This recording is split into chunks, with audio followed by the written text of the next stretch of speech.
Uprooted by Naomi Novik, a book that is so good that I have not only one, but two editions.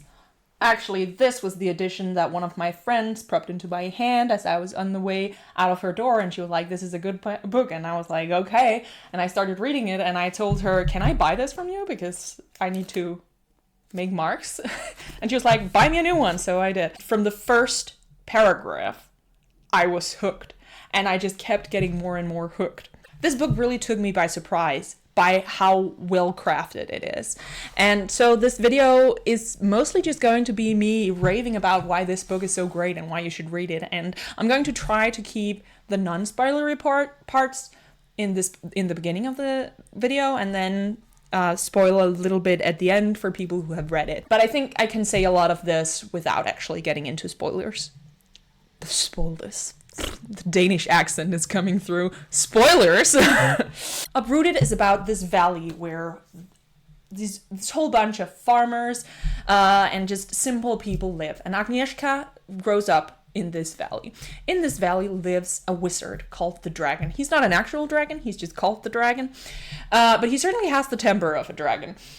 He lives in this tower and he protects the valley because in one end of the valley is a strange forest, and this forest is so eerie, and I think in Unresolved Textual Tension, great podcast, go listen to it, they called it like eldritch horror, like a forest, and I really think that they're right in that. So the forest itself has a presence and is actually the antagonist of the story, and he basically fights off this forest. So every 10 years he brings a girl from the valley into his tower, and she stays there for 10 years. Then when she leaves, she has been changed by her stay there and no longer wants to stay in the valley and leaves it. So Agnieszka is born in a year that means that she's going to be in the lottery of girls who can be picked by the dragon in that 10th year. And they're called the Dragon Girls.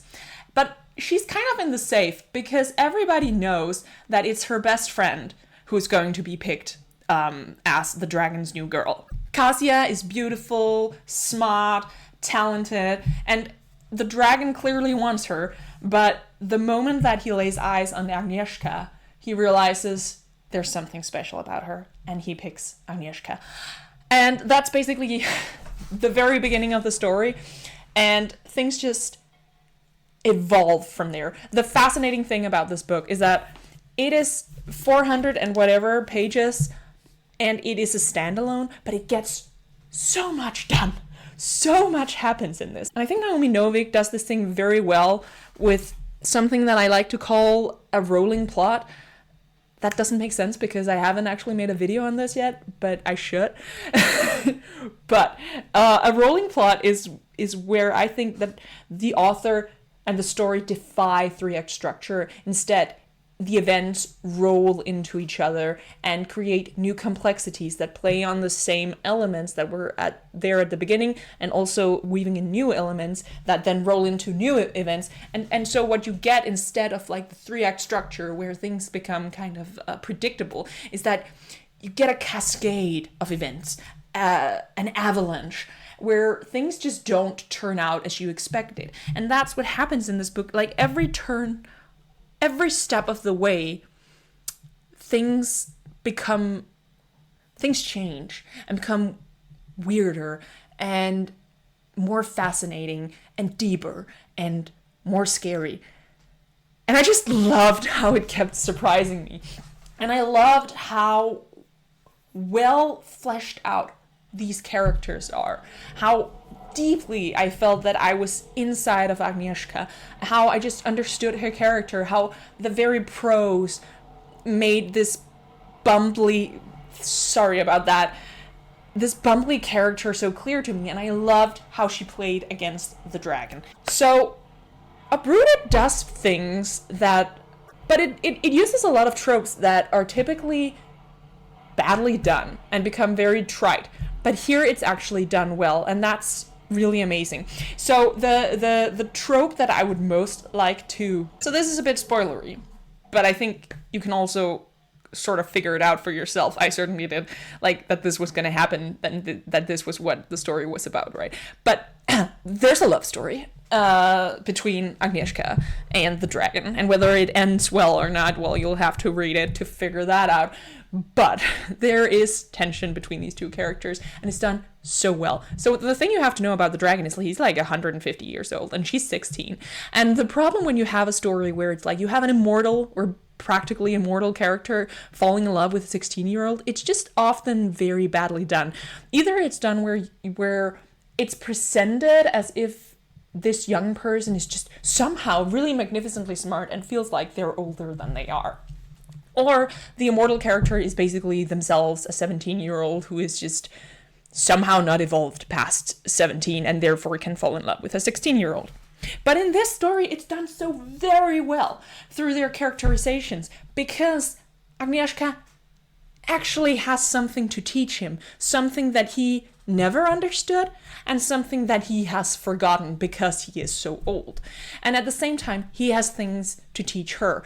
They are polar opposites in so many ways, but at the same time, their hearts are both in the right places and they both want the same thing, which is to fight the forest and protect Agnieszka's people. And she brings a heart to him that he hasn't had in a very long time, and it reawakens things in him that he had tried to forget and put aside. And I love that. I love how well it was done. And I also love that he was clearly also like aware that she doesn't really know what's going on or has any idea about these feelings, and he's trying to like dampen it. So I also really like that they made her more of the active part, because that just makes it less morally iffy, right? Overall, this is just a really great book.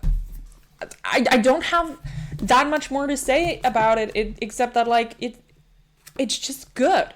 I love when characters... I have a special place in my heart for stories where characters are taken from, like, unwillingly from the world where they want to be in and taken to another world and then are forced... Well, you know, they either have the choice of moping about what has happened to them or deciding, okay, well, I'm going to be making the best of it. And I really admire characters who then make the best of it. And this story has that element where Agnieszka is like, well, if I'm going to be this dragon girl, I'm going to goddamn be the best dragon girl I can be, even if I'm not naturally very good at this, but I'm going to be me. I really, really love the strength of character that she shows. She was just such a wonderful protagonist. You know, she was headstrong and stubborn, but without the arrogance and without that self-righteousness that makes a lot of YA protagonists feel kind of, at least when it's like, it's fine if it's actually you know, the point is that they have to change, but very often it's just, they're not presented as actually being arrogant, but they are. So I just... Fundamentally, what I like about this story is that it feels like Naomi Novik knows exactly what she has going on with all of the elements she has put into the story, and she is carefully managing each point to perfection. And that's just a rare thing. And I'm telling you, this is a standalone. It's only 436 pages or something like that. You have time to read this. Beside all, like, put aside all of those other series you're reading, give this a go.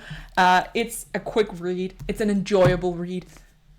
I'm definitely going to be reading this more times. I already have marked all of the great places, especially the parts with the forest are just... That's really all I had to say about it, because there's just more meat on critiquing things, isn't there? Like, it's sad, but it's true. The negative wins again. Like the video if you liked it, and subscribe if you would like to hear me just talk more about literature, books I read, games I play, series I watch. I like to be very critical of things, even things I like, especially things I like, because there's nothing worse than really loving something and knowing it could have been better. So that's who I am. Stick around if you want more of that.